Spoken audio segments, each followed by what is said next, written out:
Like you, I've walked into hundreds of organizations. And at this point in my career, I can tell you in 5 minutes whether they're committed to excellence or mediocrity. A short story about a recent experience I had kind of drives this point home.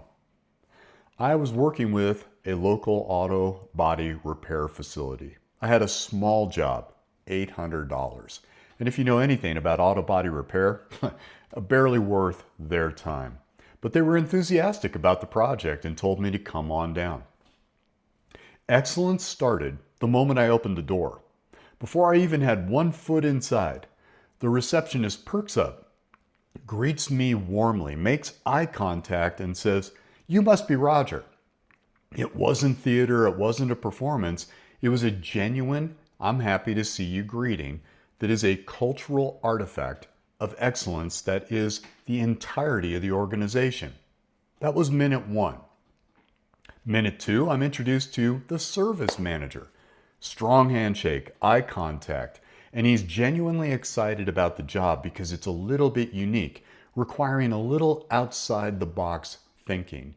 You'd have thought I was bringing an exotic car in to get repainted or something like that from the level of enthusiasm. And again, not theater. It's just genuine interest in operational excellence and exceptional customer service. Minute 2, I'm introduced to the guy who's going to do the painting. Same strong handshake, same eye contact, and then they bring me out onto the floor and they show me how they're going to color match. They tell me to get that color matching right, I was going to have to leave my vehicle for 24 hours so they could match it perfectly and get everything right. It was a two-tone paint job, a little complicated. Immediately in minute 4, I'm greeted by yet another person who says, "Let me give you a ride home, Roger. Let's go. We'll get your bike back to you in 24 hours."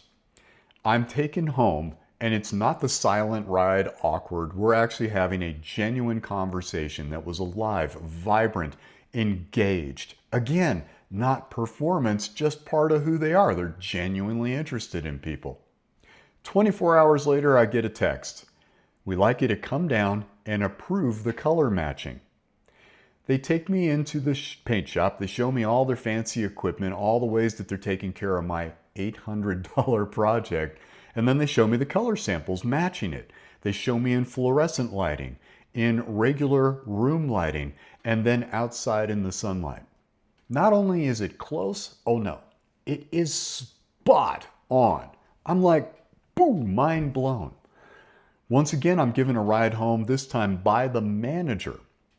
Everything is going fantastic. And at the end of the day, they did a perfect job. Now, let me ask you a question about this organization in particular. If you had my experience, do you think you'd feel pretty good about the customer service you received? Do you think they would have earned your business in the future? Do you think you would refer people to that, friends and family? And here's the most important question.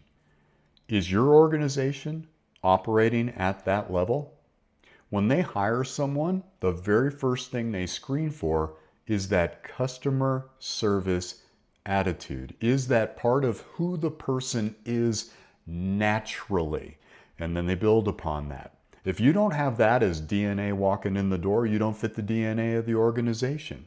And that's what's so important about this idea of excellence leaving clues all around us. If we begin to observe what exceptional looks like, then we have the ability to say, is this the experience people have when they come into our organization?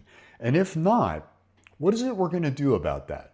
How are we going to change that culture so that it's designed and built as a system that no matter who comes into the environment, that is standard operating procedure.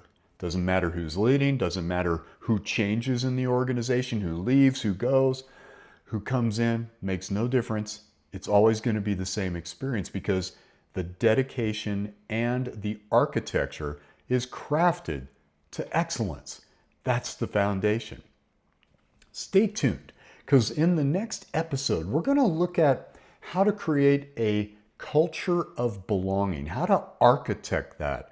We're going to take a look at ways to actually do this.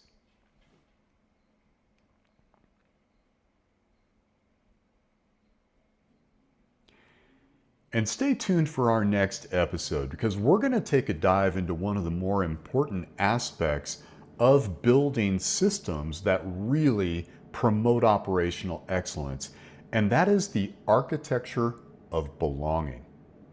I'm Roger Ruge, the Chief Resilience Officer for Pathfinder Resilience, and I don't believe cultures of excellence happen by accident. I believe they're architected.